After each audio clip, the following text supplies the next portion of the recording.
Next, we have Planet Hero Civilian, written by M.A. Carlson. This is 247 pages, $2.99. It is available on Kindle Unlimited, and here's the author's description. Welcome to Planet Hero. Attention civilians, in the event of superhero on villain battling, seek immediate shelter. And if a villain decides to kidnap you, hold you hostage, or attempts to rob or kill you, please remain calm. Heroes will arrive shortly. Thank you for your support. Dr. Davis Malory never planned to become a hero or a villain. He never planned on obtaining superpowers. He certainly never planned on being transported to a world filled with such people, and he most definitely did not consider that he would have to become one if he ever wanted to find a way back to Earth. But Planet Hero doesn't care what Davis wants. If he wants to survive everything that is about to be thrown at him, he'll have to cultivate his superpowers and learn to navigate this new world, or going home will be the least of his worries. Davis's days as a civilian are officially over. There's a small disclaimer saying this contains LitRPG game novel, gaming elements and rules. So there you go. I want to make sure you know this is still LitRPG or Gimlet to him. Full disclosure: I received advanced copy for review. I purchased a copy when it became available. This is quite simply a story that combines superhero powers with RPG progression elements, mostly based in what the author is describing as cultivation. I'll get into in a second. A good portion of the story, it really just a fun slice of life exploration of this world, the superhero world, some nice training of superpowers, and cultivation.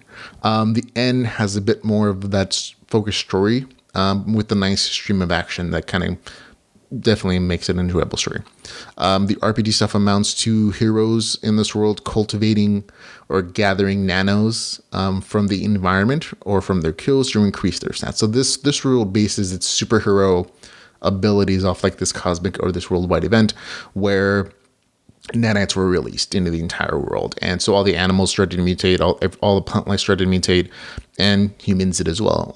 There's like a sharp decline in humans, as none of them survived the process, but those that did got superpowers of one variety or the other, and they can increase those superpowers and their strength by gathering nanites or nanos to them through cultivation. And I use the term cultivation loosely here because it's not the same kind of cultivation you're going to see in Wuxia stories necessarily, or Zanzia stories.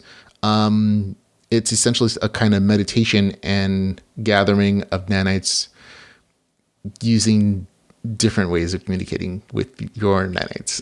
So it's a unique kind of thing. And the amount of nanites that you can gather determine how much energy. So killing strong monsters gives you more nanites. But of course, that's essentially a correlation to experience points from strong monsters. And there are notifications in the story, so you can see what level of monsters you have, what level the enemies are, their actual levels are in the story. So there is actual RPG progression also tied into the story, plenty of notifications, plenty of power progression systems where it's like, oh, you can decide where to put your new points into for each level into whatever stats you have. And there are described stats that have relations to physical powers versus like the hero powers, energy powers, defense, strength, all the good stuff. So there's plenty of stat progression and planning and stuff that's here. But that's how the RPG progression kind of works. The cultivation part is probably the part I have had the biggest issue of accepting. It just felt out of place to me when I think of a superhero world that's tech nano infused. It kind of didn't make sense in my brain of cultivation, which to me has like this mystical tone or magical tone, working instinctively with like tech-based nanites. But that is the system the author uses, and eventually I got used to it.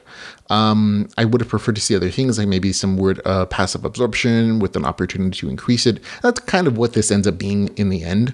But it took me a little while to kind of get used to and to just kind of not necessarily like super love it, but like, oh, okay, that's kind of cool. It makes sense. The author thought this through.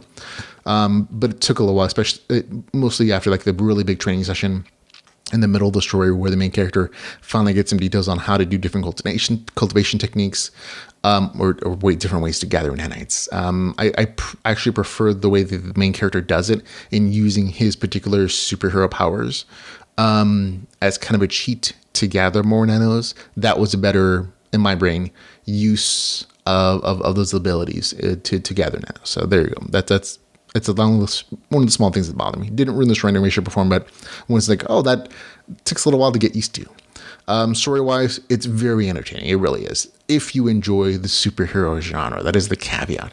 If you don't like superheroes, if you don't like superhero stories, that's what this is. So you got to be aware of that. There were definitely jokes in this story that kind of poke fun at the superhero culture. And there's a nice little bit of world building about how this alternate dimension got its superpowers, and hints that there's kind of darker tones to this world that show up on the surface. There's good action, good dialogue. The main character has very reasonable responses that make you kind of empathize with his quandary of what he wants to do with his powers in his system. In this situation he'd never really wanted.